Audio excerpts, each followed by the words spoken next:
So I'm going to start the recording now, and so you may see that it is recording. And I'm gonna, first I'll welcome everyone to this session. We're really happy that you're able to join us. This is an important topic in general, but in particular, it's taken on some new meaning during these new times, and that is, how do we best provide mentorship to each other as faculty in general and during the current circumstances. So I'm going to hand this over to Jennifer, who's going to, she and I will facilitate the discussion, and she's going to kick us off with a few comments. Yeah.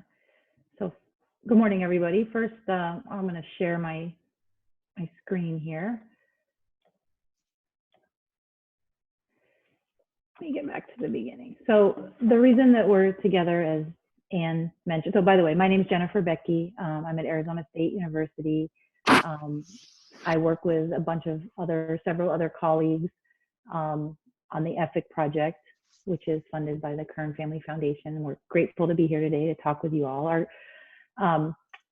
We're going to be, as Anne discussed, we're going to be talking about faculty mentorship, and we have several specific goals today. I think one of the things we want to be clear about is that we're hoping that this is an open conversation as opposed to a webinar where we share our insights and ideas with you. We're hoping to be generative and have a space to share our experiences that we've all had during the past several weeks around faculty mentorship, discuss how that mentorship is playing or could be playing a role in the experiences we've been having. And we have a particular interest in hearing from you all what's been going well and what might still need attention.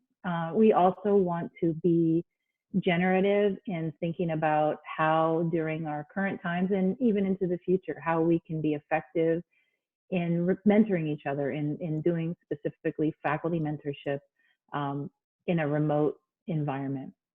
And I'll take an opportunity to, we've said faculty mentorship several times, but I'll take a moment to sort of scope us to say that we are specifically interested in this conversation in faculty mentorship. We know faculty do mentoring in lots of different roles. We mentor undergraduate students, we mentor graduate students, but for the context of this discussion, we're specifically interested in mentorship of faculty by other faculty.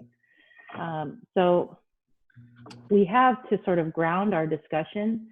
We have a definition of mentorship, and we pull this definition from a really great report that the National Academies put together, and it was released last fall. And so I'll go ahead and read it just for the sake of making sure we're all on the same page. And you'll see that there's some things bolded, and those are things that we found to be particularly salient as part of this definition. So it says mentorship is a professional working alliance in which individuals work together over time to support the personal and professional growth, development, and success of the relational partners through the provision of career and psychosocial support. And so you'll see the things that we've bolded include the aspect of working together over time versus just sort of one interaction, that we're interested in both personal and professional growth, and that growth includes support related to our careers and psychosocial support, which is support, emotional support about each other being human beings rather than only being defined by our role as a faculty member. And so the way that we're going to structure our conversation today is that we're going to ask for people to share comments in the chat. And again, I want to reiterate that our goal here is to provide some structure just to sort of organize how we're thinking, rather than be prescriptive in how we share the information or what information is shared. We're just trying to provide a framework to keep the conversation going. So what we'll ask is for you to use these hashtags and to make your comments in the chat window that you'll see. And so as we're going, Anne and I will call out particular comments that people made that we can discuss with the group. The first hashtag is how's it going? And so this is sort of a chance for us just to quickly share our experiences, particularly related to faculty mentorship. and what's been happening in that space and how we've been doing over the past month or so that we've been, most of us have been fully remote. The second one is the hashtag mentorship needs, and the 3 sort of prompts that we pulled from that definition of mentorship are listed there. And so we'll spend about 10 minutes on each of these hashtags. And in the mentorship needs one, we encourage you to think specifically about what areas of mentorship maybe you feel have been something you could have more support in around personal and professional growth, career and psychosocial support, and how things have changed or been maybe more challenging working together over time during the remote, being fully remote. And then the last hashtag is effective remote mentorship, and that's where we'd like to think about sharing practices that have been promising that we've all done during the last month.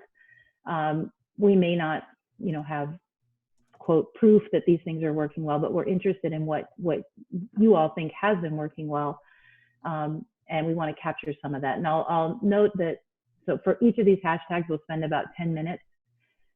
Again, with a reiterating theme that we want this to be an open conversation among all of us. At the end, we also have Adam Carberry and Samantha Brenhaver, who are also part of our project team, and on the call, and they'll be working to sort of summarize the comments that are shared for each of the hashtags. And at the end, they will share back their summary of that so that we can conclude with a summary of our ideas about how it's been going, what related to mentorship, what needs do we still have during this time, and what are some practices that have looked promising to date. And we do promise to keep things to 1 hour. And so with that, I would like to invite you to use the chat box, or for this first part, if you're interested in just speaking verbally, that would be fine too. But I'd like to invite you to start sharing ideas about how things have been going for you just over the past month, probably specifically related to faculty mentorship, but if there are other things that you feel like you'd like to share, that would be okay too. So we'll spend a little time. Again, if anybody would like to speak just out loud during this part, that'd be okay. And for the next couple ones, we'll stick to the chat, but this will give us some practice in using the hashtags to frame the comments. So I invite comments. It's sort of a Anne's warm gotten up. us started, yeah.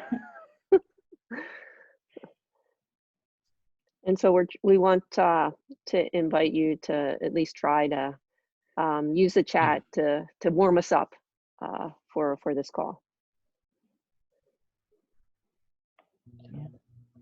So a couple people are experiencing Zoom fatigue, very understandable. And there's some irony to the comment that we are on a Zoom call.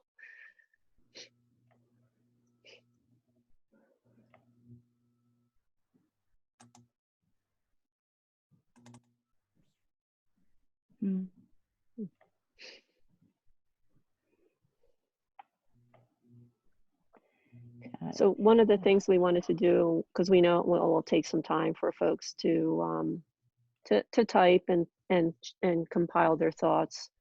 As we see some of the comments, we'll call some of them out and have a discussion as folks are thinking about what they might want to say.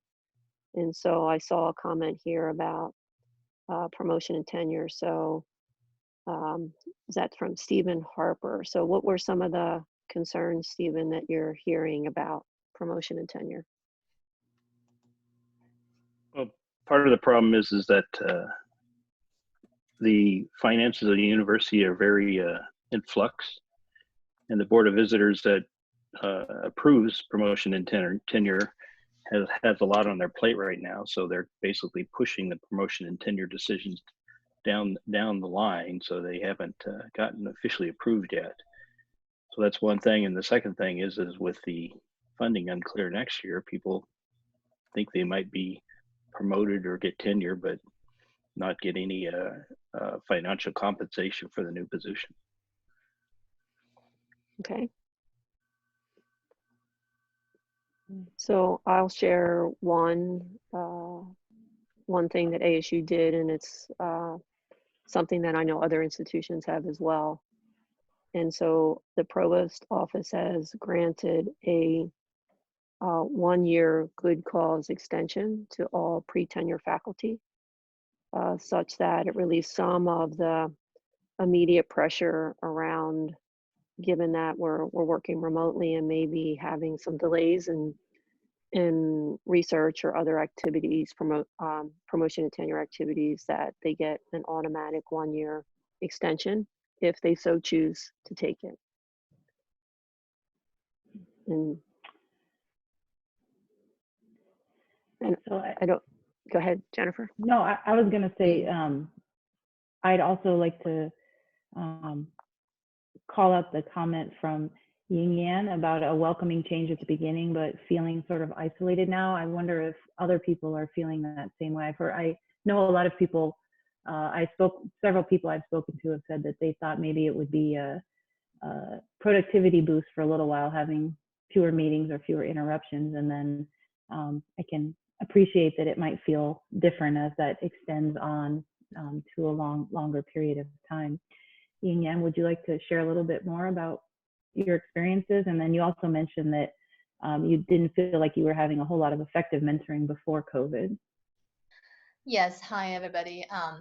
This is Ying Yan. So I think it's just probably because I'm actually from ASU in CB, and it's probably because how our offices are set up that I personally feel like I didn't have much interaction with my colleagues just on a day-to-day basis. And for effective mentoring to happen, I saw that someone else mentioned that, you just, when questions come up, it will be really nice to have some colleagues like right there being available that you can just go and ask questions. But that wasn't happening, at least not for me. And I did have mentor meetings that I reach out to for my formal mentors to arrange, and usually it's once a semester, and it was nice, but then it's not a continuous sort of relationship working together. It feels like it's a formality almost sometimes, and it wasn't as effective as I would like it to be. And related to that is because I didn't have a lot of human interaction per se in my day-to-day work. Just sitting in my office, minding my own business and doing the thinking. So that was not very helpful. Now, at the beginning of this stay-at-home thing, I actually had more human contact at home with my family and loved ones. So that was nice. That was refreshing. But after a while, because we have a variety of needs for human interaction. We need to interact with our loved ones. We need to interact with our colleagues for professional work. So I'm feeling the isolation now because I don't have a lot of interaction with my colleagues. So that's related somewhat to JD made a comment about the impromptu interactions are missing, in that you could go next door and talk to your colleague, or have lunch, or go out for coffee, or just that impromptu, informal connection is really important. And I don't know, JD, if you wanted to say more about that, but it's definitely noticeable. I can say just a little bit. I mean, I think it, in terms of like lunches and things, I can still schedule those and check in with folks. The real challenge is, after a meeting, you can tell that a junior faculty member's upset or doesn't understand something, and you just stop in the hall and you take 2 minutes and the uncertainty goes away, right? Or in between classes, you bump into a colleague, right? And so now there's still interaction, but everything is scheduled. Right. And so and some people are good at saying, I have some needs, I have something I need to discuss, and it gets scheduled. But a lot of people, especially early in their career, aren't. And so I've really been noticing that. Right. Me too. That's something that I've really been noticing. I really agree with that, JD. Okay, so we're sort of already moving on to the next topic, so I'll go ahead and, if I can make it work here, I'll go ahead and get us on to the next slide. So why don't we start using the hashtag Mentorship Needs.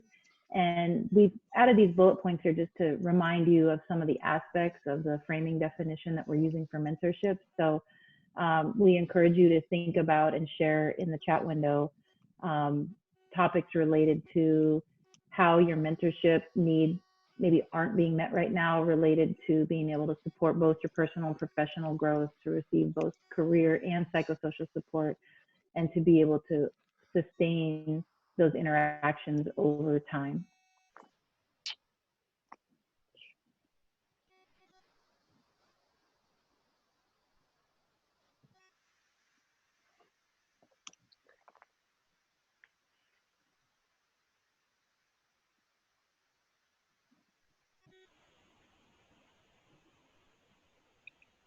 Okay, and just in case you didn't see it, so Adam Carberry, who's compiling the things, he says, please feel free to add hashtag how it's going. If there are other things that you'd like to add, he can add them to the summary at the end.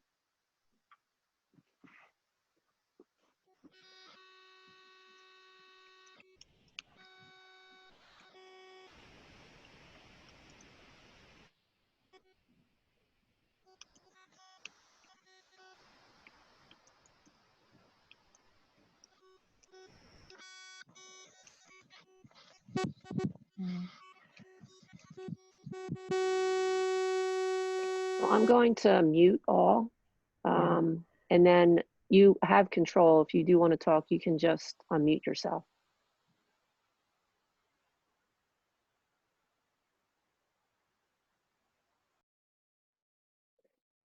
And Jennifer, you're muted as well. Thank you for telling me. I have my two screens up, so I'm looking at the comments. I missed that I was muted. So Anne, you wrote connecting outside day-to-day work stuff. Can you say a little bit more about what you mean by that? Yeah, I actually, I really like people. And I like the work that I do. I like all of that component, but it's really the collaboration with people that has made me realize is most important. And so things that have been taken away are like all of the meetings and conferences are canceled or virtual, I should say. And so, as was said earlier, do we need yet another virtual meeting? So I think I miss that. I miss, so as I think about a conference, what do I really love about going to a conference? It's mainly the networking. And so you get to see people you haven't seen in a while. You can go out and have dinner or have lunch or a coffee or just catch up and actually share with each other what's going on in our lives, not just in the work world. And so I've noticed that has become really noticeable for me as a gap. Okay.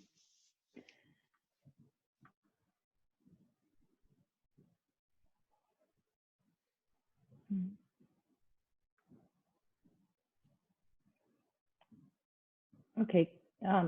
Kurt says that engaging on sort of future excellence and future goals instead of sort of being able to respond to the pandemic emergencies that we're in right now. Kurt, can you tell us a little bit more about that? Yeah. Hi, everybody. Yeah, I think clearly there's a lot of amazing things going on with faculty and administration and staff and all of our campuses in response to this. I think your point about sort of psychosocial support is it's obviously also, I think, taxing on everybody to be perpetually in sort of emergency response mode. And so where we can, I'm really trying to begin to think about, what are the future things that our engineering program is hoping for and aiming for, and can we start to turn some of our attention more and more to those sorts of things. I know we'll have more emergencies ahead of us, but I think if we persist in that mode, it's going to be really hard to simply continue and persist. So finding that delicate balance between thinking about the future and tending to what has to happen right now is I think the challenge and the opportunity, frankly, before us. Yeah, and I think that builds on something that JD wrote about this being a challenging time for mental health for everybody. And so I think when we're always in emergency response mode, that's a time when mental health can be even more challenging. So I appreciate the comment about forward thinking and continuing to be setting goals for, I like the way you phrased it, for excellence in the future. I really agree with that. Yeah. And I see what you said. In this environment, we need to be even more proactive in reaching out for help. Yeah, which also builds on what JD said earlier. We have to schedule everything. So we have to sort of be very proactive in asking for the help we need.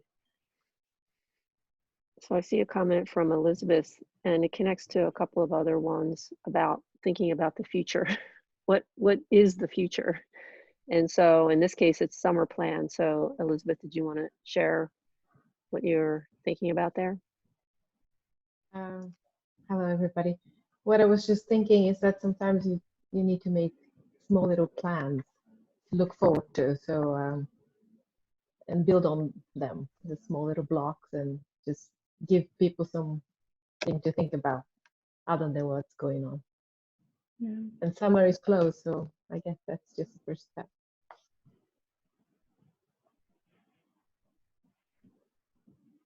So I see a comment, Doug, you were also talking about outreach and career growth. And maybe this is an opportunity to pause and reflect, but do you have any, you want to elaborate on that comment? Anne, was that for me? Yes, Doug. Yes, for you. I just got lunch delivered, and so I was completely distracted.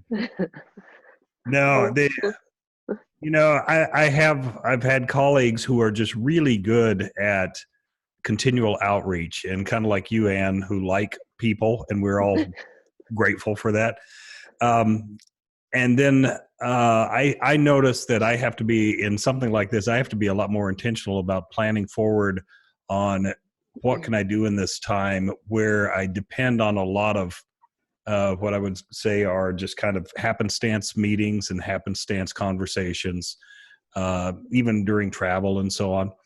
And I think now I have to be a lot more intentional about planning that. And so I thought a mentorship activity, something that could come from a mentor, is even inquiries around what are your plans, who are you reaching out to. Again, it's a time to pause and reflect, and then, but even reach out and act.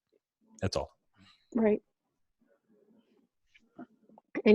Just I'll open this up. So any comments, anyone want to respond to Doug's comment or have some thoughts on that?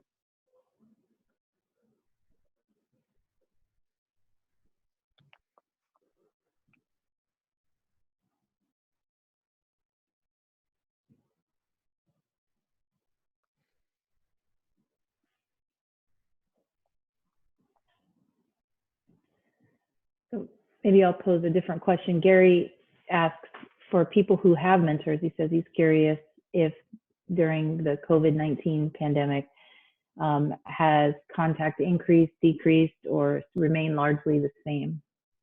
Does anybody have a response that they'd like to give to Gary about that?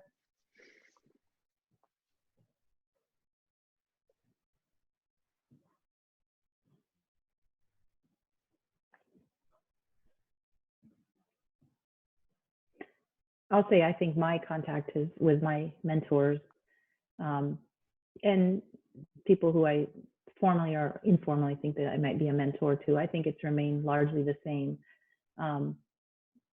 Like Anne, I do value the interpersonal interaction a great deal at work. And so I think I'm trying to for me, that's been a priority to continue to have that human contact, because without that, it would be very difficult for me to have energy around the other tasks that I like to do and that we need to do at work. But I sort of get fueled a little bit by interactions with people that I'm close to at work. And so I think for me, I've made an effort to keep that communication consistent. I don't think it's wildly changed to increase, and I definitely think it hasn't decreased substantially. Right. So I would say, interesting if I think about this from internal versus external.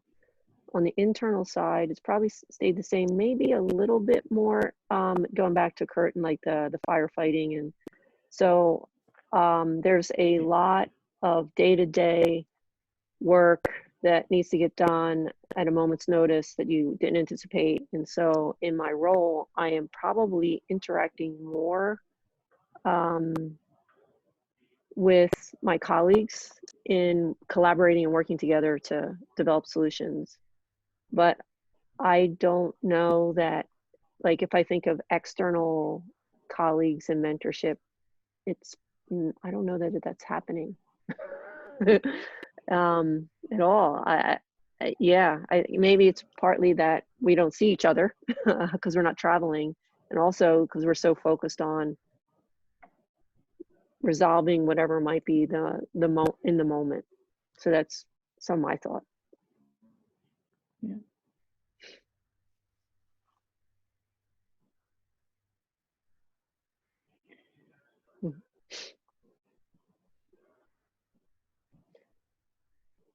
So I'll call out one more comment. And again, it's back to a comment from Ying Yan again about, she commented that the psychosocial support has always been overlooked. And so that's an interesting comment. So it's not a function of the pandemic. And I do think that's kind of why we called that comment out as important in this definition of mentorship, because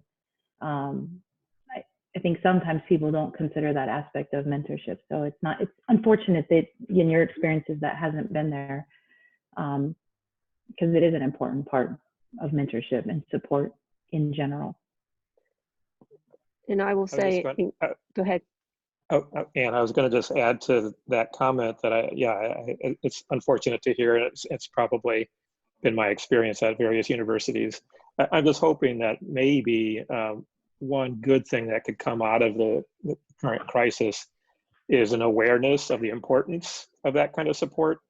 I think in various ways both in our work lives and our home lives, there seems to be at least elevated conversation and attention to those sorts of needs. So I hope that translates to maybe some improvements at campuses. Maybe it's an opening or opportunity to have a conversation with your faculty. Yeah, that's a really good point. I hope that those things continue too. Yeah. Maybe what it's highlighted, Kurt, if we even just reflect on our own personal experience, which will be, we're managing this differently and experiencing it differently. We're in touch with how much there's an empathy, if you will, on, you're stuck at home, you can't do your normal routine, there's isolation, there's fatigue, we're all sort of experiencing the same thing. And so maybe we've developed maybe a little more empathy than we normally have with regard to what our colleagues might be experiencing. And that, part of what we can do as humans is just be there for each other and provide that social support. Yeah. So, shall I transition to the next? Okay. Yep. So the last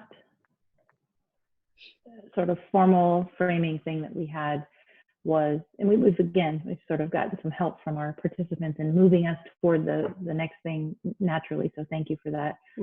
We'd like to now have a generative discussion about things that are working well, or things that you think might work well during a period where, in order to provide mentorship, we need to be remote. And as it's been brought up, we need to sort of schedule things a little bit more. We've lost sort of casual interactions, and where people may be experiencing additional distress And so what ideas or what experiences have any of you had that have been working really well?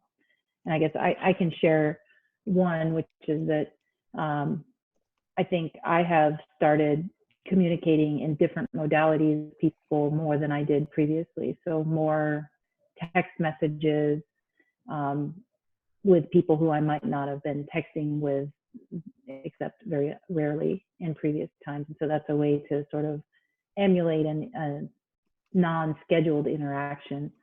So that's, I'll just start with saying that one thing. And I guess it builds on something Anne commented, which is that a quick touch base is helpful. It doesn't have to be a long, hour-long Zoom meeting. I agree.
So Thor wrote that initiative from the mentor is important right now. And he discussed feeling some guilt, spending time on himself when we're all experiencing major shifts in the way our family dynamics are going since we're all together. But that when he gets a conversation initiated by a mentor, he doesn't experience the same feeling of guilt. And Thor, can you talk a little bit more about that? Yeah, maybe a couple weeks ago, I got a couple different texts actually from some folks that I consider mentors, initiating just a quick chat or a conversation or a virtual beverage, and you know, it made me think and kind of pause because I was feeling like, hey, I don't want to be bothering people right now. I know everyone's really busy with everything. Everyone's trying to figure things out. And then it made me kind of think about who are the people that I'm mentoring and have I done that too? And what I realized quickly was that I didn't and haven't been doing that. And so I've made sure that, you know, every week I try to ping a few folks that I engage with in different ways and just open up that dialogue or conversation for, you know, a 30-minute chat or, you know, 15 minutes coffee in the morning or whatever it might be.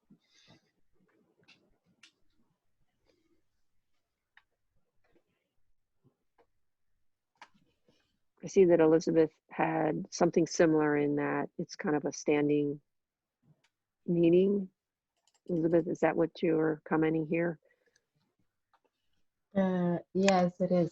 It's a colleague of mine. She just decided to open her office, her Zoom, on Fridays at 3 o'clock, and people just come by and say hello to her.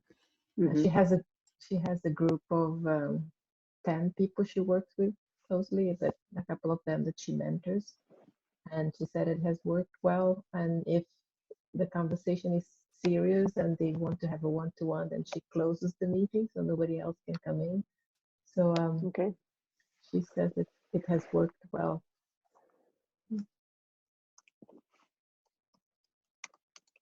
Yeah, that's a nice way to emulate sort of informal. I mean, it is scheduled because it's Fridays at 3, but it's not mandated that everybody shows up every week. So it's a opportunity. Yeah, it's like office hours. Yeah.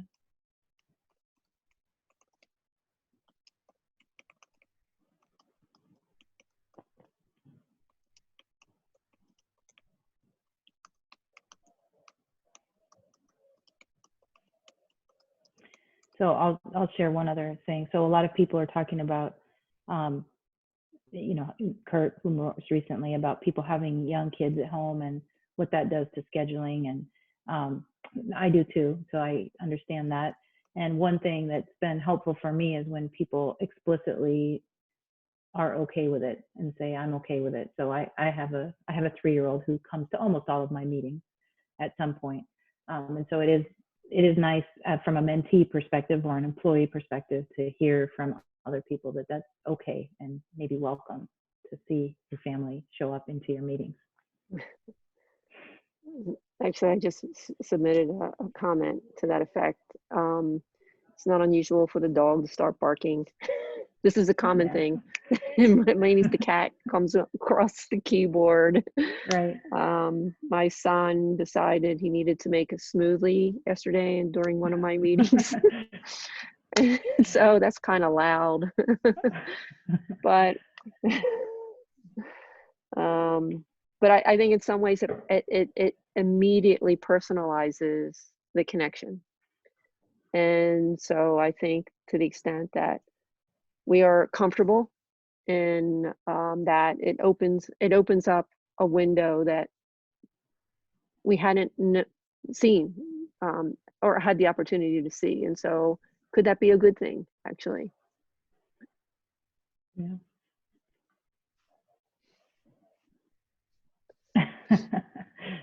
So we have a 3-year-old who can use a Lego part to open the locked office. That's ingenuity.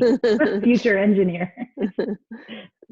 I gave up locking my office when my 3-year-old started having tantrums during all of my meetings. So he just comes in now. So yeah, so going back to your original comment, Jennifer, I see a few in here, the different ways to connect, instant messaging, the Zoom, the standing office hours, phone calls, like old school. Yeah. Right. People are actually talking on the phone again. So Gary, you had some comments. Would you like to share some of your thoughts on this?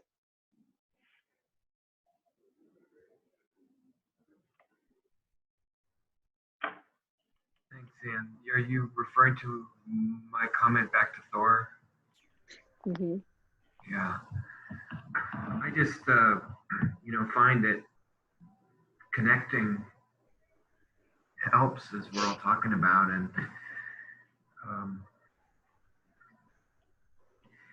so reaching out to people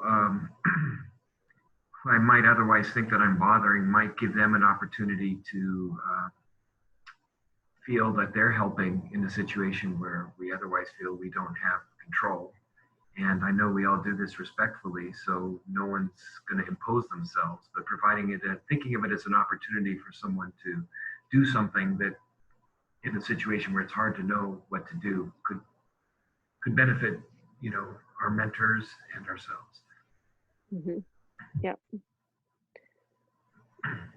So I have a colleague, I don't know, Jake, I don't know if she actually joined the call here, but we've been talking about EFIC and mentorship, and she is someone who has been working remotely for years now, and so this is her world.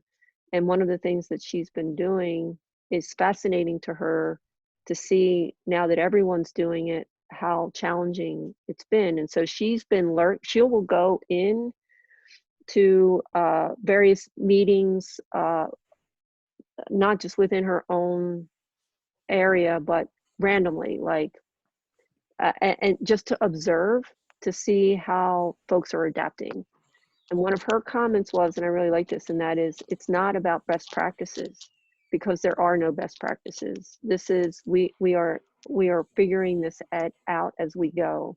And so as she goes into these different meetings, she's taking away things that seem to be working really well.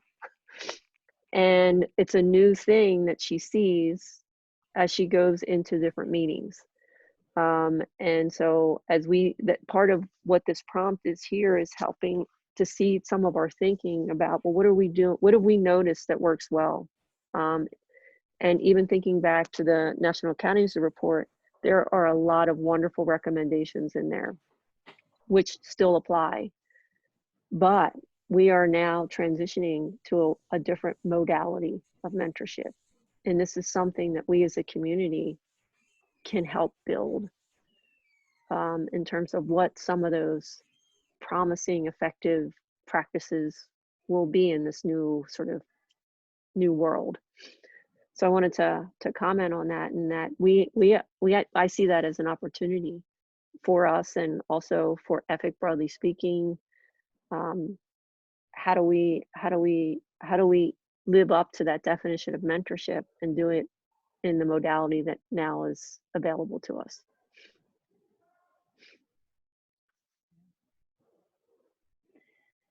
And so, again, a positive spin on some of this, again, from Doug and Kurt, both shared similar ideas about using this as an opportunity to sort of show a little bit about yourself through your Zoom background or through your family or whomever, your dog coming into the meeting. And so that's something that keeps getting brought up, is how it gets more personal. I also like that.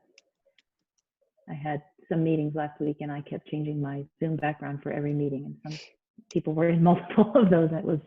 It just made it a little more fun. Yeah. It is. It can be fun. It can be entertaining. Yeah.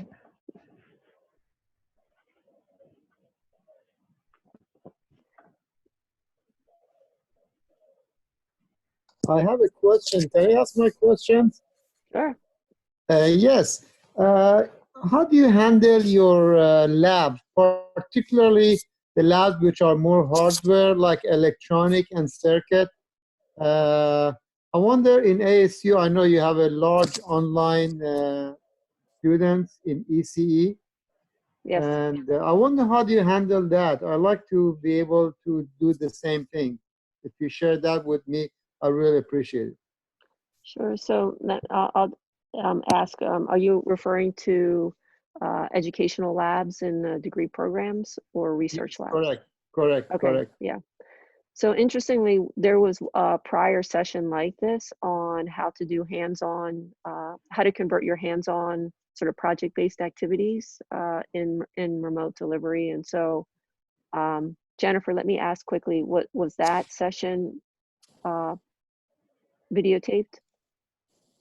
It was, Anne, and I'm going to go ahead, if Okay. you don't mind, and post the link in the chat. Sure, that would be great. Right. So there's that as a resource, but again, that we can talk about that, connect offline if you would like to hear some of the things we do at ASU, or if other colleagues would be willing to reach out to you to share some of those, because I mean, it's multifaceted, the way in which each of our institutions and our courses are managing that. I will just share one thing that we're doing in one component of our curriculum at ASU. So we have project-based courses in one of our degree programs, and this happened at midway through the semester. Students are well into prototyping their project, and so students cannot come to campus. And so we want still for them to have the ability to fabricate their prototype. So in the case of those that need to be 3D printed, they send their file to a staff member who will then take the file, 3D print their prototype, and then arrange for pickup. And so there's no students on campus. They are not, they're self-isolated. They're not actually interacting with the staff. It's a handoff, and we just have coordinated that way. But that is one of many examples of how we're just figuring it out as we go, depending on the particular situation. Thank you very much. I actually have seen that Keen video, which is on the labs, but they discuss mostly the software labs. But I'm interested in particular on electronic labs, if you could connect me to somebody who Okay. has done electronic or circuit labs in Yes. ASU, particularly online courses, I would really appreciate that. So I can ask specific questions. I will. So can you, in the chat, can you send your email address, your name and email address? Absolutely, and I really appreciate it. Thank you very much. Sure. So I see that we have about a little shy of 15 minutes left. Adam and Sam, might this be an opportunity for you to share the summaries of what we've talked about around each of the hashtags? I'll stop sharing my screen and let either one of you share yours. Yeah, I think, Sam, how you feeling? Feeling ready to go here?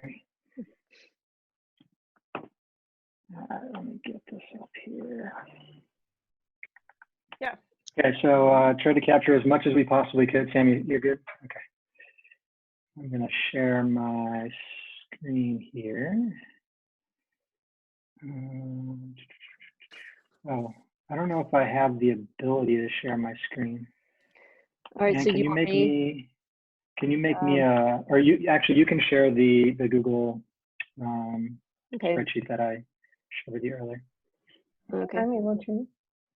Are you able to? You're Sam? able to? Oh, do you want to go ahead and do that, Sam? For some reason, mine came up with weird options. And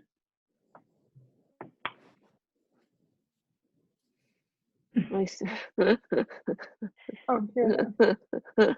Okay, I just saw the dog.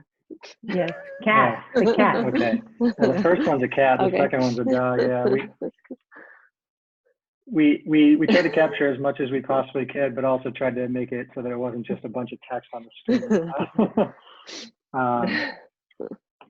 So this is what you find, by the way, if you Google Zoom fatigue. And I think a lot of us are feeling like that cat. So the hashtag, how's it going? Just a quick recap. Some of us are feeling a little exhausted and tired. Too many of these video calls. I know today I have 8 hours of these calls, and you just don't look forward to that many straight meetings sitting in your office. For some, it was a welcome change at first, and now many of us are starting to feel a little isolated from not being able to interact with our colleagues. And this will link back to the bottom one around being detached from our colleagues. We've sort of lost that ability to have those informal, impromptu meetings in the hallway with colleagues that might not normally occur because we're not going to officially set up a time to meet with everyone. And there's this realization of how important those meetings are. And then I want to make sure that I don't lose, there's a desires for resources to just assist with this, because we don't have that ability to just be able to connect with everyone as we normally had been able to in the past. Can you shift to the next slide, Sam? There's concern over mental health, and it's always something that's trying for everyone, but specifically for junior faculty. And there was a small conversation that we had about tenure processes and thinking about universities' financial flux. And it's great to offer opportunities for students to have an extra year, but what if you don't want to wait an extra year? You've been doing this for 5 years, and now you're being told, oh yeah, you get an extra year, and why would I want to do that? So that can really link back to the mental health aspect of especially our junior faculty. And then there was a comment around just thinking so much about the near term right now and having to do stuff related to COVID that we're starting to lose track of the things that we were already working on, those longer term potential goals that we might have, because now we have to change our immediate short term goals. And then there was also a quick note about just not having mentorship before. And that to me said, all right, we need to offer some better opportunities for people. And I think someone brought up something around just the structure of their offices and not really having that much human interaction. Being home has actually allowed for potentially more interaction to happen for some people. Maybe that's through this virtual interactions. It's not exactly the same thing. Being able to see your family more, which is either a good thing or a bad thing, depending on how you're situated at home. And so that was just a quick general overview of how everyone is doing right now. And I'll pass it over to Sam for our second hashtag. Okay.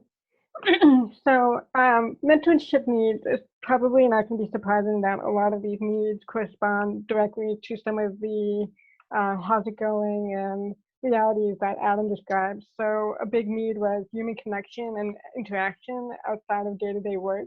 So people talked about getting psychosocial support, being able to talk like we're doing now about coping strategies, and also about long-term goals, how to plan well, and that kind of thing. Conversations, candid conversations about how to deal with disruptions and how to do everything you're supposed to in the long term while also dealing with things in the short term. A few people talked about wanting dedicated time for mentorship, especially with senior colleagues, being able to connect with their peers fairly easily, but feeling like they can't reach out to more senior colleagues, or they shouldn't, because everyone's dealing with a lot right now and they don't want to add to that. And also leadership. So people are looking for actual leadership, not just on a peer-to-peer level or colleague-to-colleague level, but from the actual department or university in terms of messaging around, you know, it's going to be okay, and we recognize that this is a disruption, and here's how we're going to help you. Also, people talked about specific types of advice that they were looking for in this time. So advice on a career growth plan, especially in light of the changes that are going on. Advice on how to network and meet potential letter writers because we can't travel.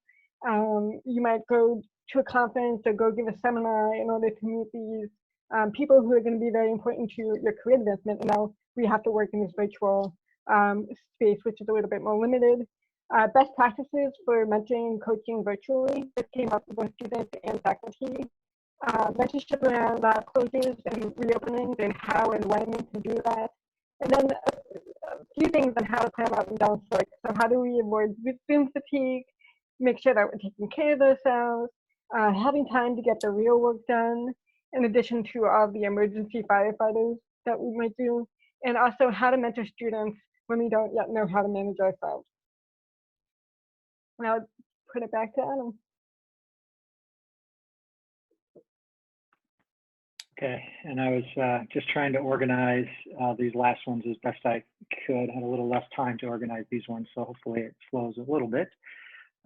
So in terms of the hashtag effective remote mentorship, one thing that was noted was this idea of just trying to use different modalities that we might not have used in the past. A variety of different modalities were mentioned: text messages, phone calls, video chats, instant messaging, so on and so forth.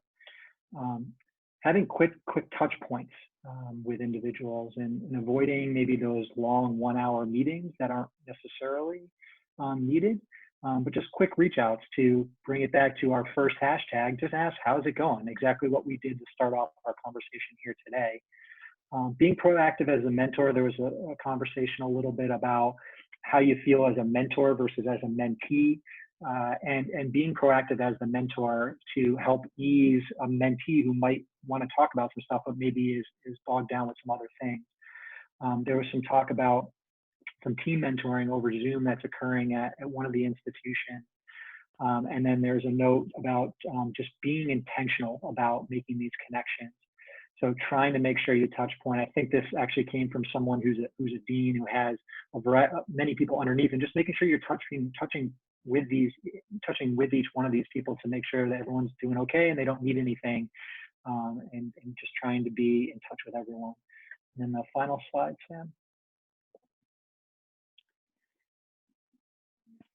And then linking to that photo that I had on the first one was setting up sort of open office hours to have a virtual cup of coffee and really just provide opportunities for people to come and share. It doesn't necessarily have to be work related, but just an opportunity to just share what's going on.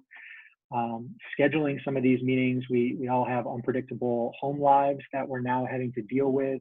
And so pets, kids, whoever it might be, scheduling some regular meetings. Again, they don't have to be 1-hour meetings. Is something that will help in providing this effective remote mentorship. And then just, I think, Doug, you wrote this as being silly, but just using this as an opportunity to learn a little bit about other people and an opportunity to sort of see into people's personal lives. You can see over my shoulder, I've got a Batman poster, I've got my alma mater flag over there, treadmill behind me. I mean, you're learning a little bit about who I am just by what's in my room or whatever virtual background people might choose. And then I thought this was really telling, and this is the last one I put down. I thought this was really great. To avoid trying to adapt our previous patterns. and really rethink this whole idea from the perspective of retooling for remote. So don't try and recreate what you had done when you had this opportunity to interact with people in person, but think about how we can do this in a different way that still allows people to receive that mentorship that they're hoping to gain through these remote virtual environments. And I'll end it there. So any last comments that folks have? That's a great summary, Sam and Adam, appreciate that. And we're happy to actually share out these slides and the summary of them to hand them over to Jennifer for documentation. But any quick comments before we wrap up today? I'll get a thumbs up. I like that. Would everyone like to share their favorite background? Let's see, before we end. I put one up that Jennifer thought was real, which I couldn't believe. She thought this was really my living room. I put my Phoenix Suns one up. Doug, have you seen the reaction options that you have at the bottom of Zoom? So you can do a virtual thumbs up or a clapping if you'd like. There you go. There you go. Golf clap. Golf clap. Yeah. Well, I see clapping. Yeah. I think one of the things we've talked about in Keen is a tolerance for ambiguity, and this is sure a time to teach that, right? Yeah. And adaptability and resilience as well. We'll make it through, right? How do you change your background in the Zoom? Well, how do you do that? So when you go to your video, there's an arrow, and there's an option to choose virtual background, and that's where you would change it, but you have to have the virtual background uploaded there. I see. Okay, virtual background. Very good. Yeah. And so if you were to Google virtual Zoom backgrounds, you will get a lot of choices for your entertainment. Yeah. Oh my goodness. That's what we funny. feel like after 8 hours of Zoom meetings. Yeah, yes. Yeah, I agree. Actually, there was an article to say basically the gist of it was to use humor in your classes. So this could be one of them. Yeah, absolutely. Yeah. Yeah. Yep. It makes for a good talking point. Yeah. Well, thank you. Thank you. I want to thank the folks at ASU for hosting this call, for Anne and Jennifer for facilitating, and to Sam and Adam for giving us the recap at the end. We will be sharing these resources out once they become available, and the link is in the chat. But we'll also be sending out a note to everyone who RSVP'd for this call. So thank you very much. Have a great rest of your day and give your ears a break. Thank you. Right. Thanks, everyone. Bye, everyone. Bye.